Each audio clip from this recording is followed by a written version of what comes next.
নমস্কার বন্ধুরা, আজকে যে ভিডিওটা তোমাদের সঙ্গে শেয়ার করব তার কিছু কিছু পার্ট অনেক দিন আগে থেকেই বানিয়ে রেখেছিলাম। তারপরে ভাবছিলাম দেবো না, যেহেতু মন মানসিকতা কোনোটাই ঠিক নেই। তারপরে ভাবলাম ভিডিওটা যখন করেইছি তখন চলো তোমাদের সঙ্গে শেয়ার করে নিই। তাই চলো ভিডিওটা দেখতে থাকো।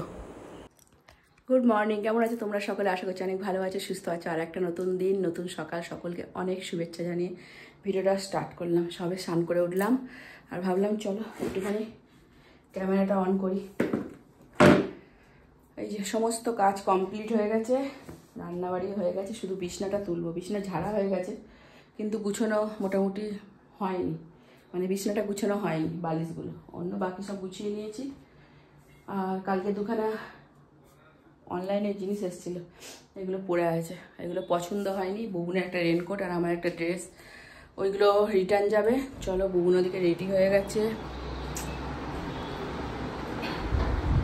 বুবুন রেডি হয়ে গেছে। বুবুনের টিফিন বানিয়ে নিয়েছি, আজ বুবুনকে চাউমিন বানিয়ে দিয়েছি।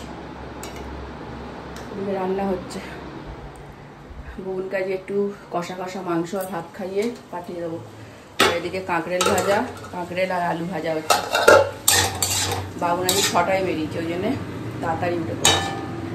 মাংসের ঝোলটাও হয়ে গেছে, মোটামুটি হয়ে এসছে। এইভাবে খোলা যাবে।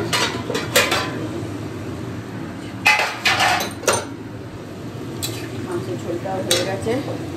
বাবুন আজ 6টায় বেরিয়েছে, ওই জন্য সকাল সকাল সব কাজ হয়ে গেছে। আজ অনেক কাটাকুচিও করেছি। একটা ছাদের দড়িটা ছিঁড়ে গেছে, ছাদের দড়িটা যদি ঠিকঠাক থাকে না, বর্ষাকালে সব জিনিস শুকিয়ে যায়। ছাদের দড়ি টাঙাতে হবে। চলো, বুবুনকে এগিয়ে দিয়ে আবার আসছি। বুবুন রেডি হয়ে বসে আছে, ও আর মেঘা একসাথে যায়। চলো, ওকে এগিয়ে দিয়ে আসি। এই যে বুবুন বেরিয়ে পড়েছে, এগিয়ে যাই তাহলে। আমি একটু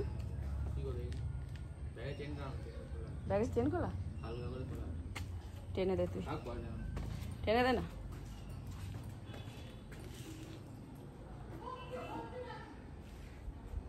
গ্যাস জ্বলছে, আস্তে আস্তে এগিয়ে গেলে, আস্তে গেলে এগিয়ে গেলে হতো নাকি।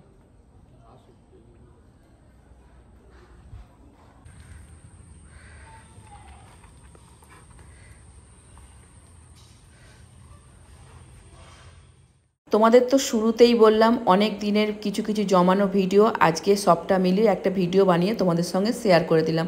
আর এই রেসিপিটা যেদিনকে বানিয়েছিলাম তোমাদের সঙ্গে শেয়ার করব ভেবেছিলাম, কিন্তু সেই দিনে আর একদম একটা দুঃখজনক ঘটনা শোনার পর আর ইচ্ছা করছিল না। তা অন্য কোনো দিন হয়তো তোমাদের সঙ্গে এই রেসিপিটা আবার শেয়ার করে দেবো। তা এখন বুবুন কলেজ থেকে আসবে, তাই জন্য আমি এটা ভেজে নিচ্ছি।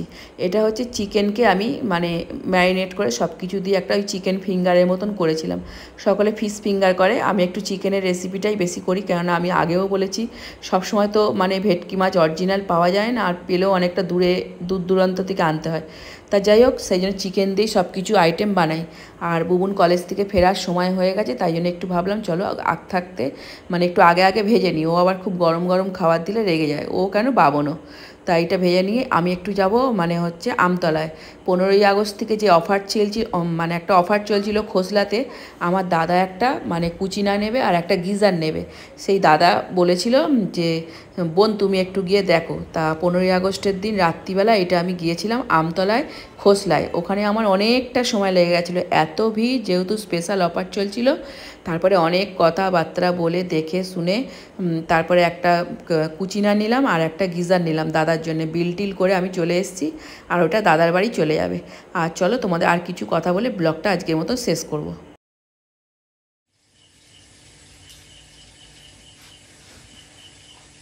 চলো তোমাদের সঙ্গে ভিডিওটা শেষ করব, অনেক দিনের একটা জমানো ভিডিও তোমাদের সঙ্গে শেয়ার করছি। আর সকলেই হয়তো একটা বিচারের দিকে তাকিয়ে আছি, কেননা আমাদের সকলের ঘরে মেয়ে আছে।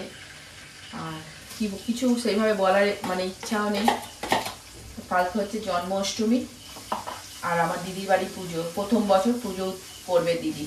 সেই জন্যে দিদি অনেক করে ডেকেছে, কিন্তু আমার এত কাজের চাপ ছেলেদের কাজের চাপ। যখন তখন বুবুন বাবন বেরোচ্ছে, ওদের রেখে যেতে না সময় হচ্ছে না। আমার আজকেই যাওয়ার কথা ছিল, কালকে সকালে যাব, তাই জন্য কিছু রান্না করে রেখে যাচ্ছি, যেহেতু কালকে আবার সোমবার নিরামিষ। তাই জন্য বুবুনের জন্য একটুখানি রাইস, বাটার রাইস করছি আজকে, সবজি দিয়ে বাটার রাইস, অন্য দিয়ে একটু ঘি দিই। আজ বাটার দিয়ে রাইস বানাবো, আর নিরামিষ আলুর দম করেছি। কেননা বুবুনের টানা কলেজে পরের সপ্তাহ থেকে মানে সকাল 10টায় বেরোবে, রাত্রি 8টায় ফিরবে। তাহলে ওকে আমাকে দুরকম টিফিন করে দিতে হবে। ওর বাবা হয়তো একটু ভাত করে দিতে পারবে বা একটা তরকারিও করে দিতে পারবে, কিন্তু বেটা ছেলে তো অত কিছু করতে পারবে না। আর ছেলেদের একটা কি বলতো, ঘরে এসে যদি না মাকে দেখতে পায় ওদের মন খারাপ হয়ে যায়। তা সেই জন্যে পুজো মানে দিদিবাড়িতে কালকে পুজো হয়ে গেল, পরের দিন সকালেই হয়তো চলে আসবো, রাতটুকু আর আসবো না। তা চলো আজকের মতন ব্লগটা এখানেই শেষ করলাম। আর যা বৃষ্টি তার মধ্যে, এই হচ্ছে ব্যাপার। আর পরের দিন তো আমাদের রাজ্যে অনেক বড় একটা দিন, জানি না আমরা আদৌ বিচার পাবো কিনা। ঠাকুরের কাছে প্রার্থনা করব, ঠাকুর যেন মেয়েটাকে বিচার দিক। মানে ওর কথা ভাবলে এত কষ্ট হচ্ছে যে সেদিনকে আমার একটা বলি, সেদিনকে আমার বাঁধাকপি কাটতে গিয়ে হাতটা পুরো এখান থেকে মানে ছাল উঠে রক্ত বন্ধ হচ্ছে না, এত এখনো আঙুল ব্যথা। যতবার হাতটা কোথাও লেগে গিয়ে ব্যথা খাচ্ছি ততবার মনে হচ্ছে তাহলে ওই মেয়েটা কত না কষ্ট পেয়েছে। যাই হোক, সবই ঈশ্বরের উপর ছেড়ে দিতে হবে, ঈশ্বর ভরসা। আজকের ব্লগটা হয়তো কোথাও কিছু ভুল হলে ক্ষমা করো।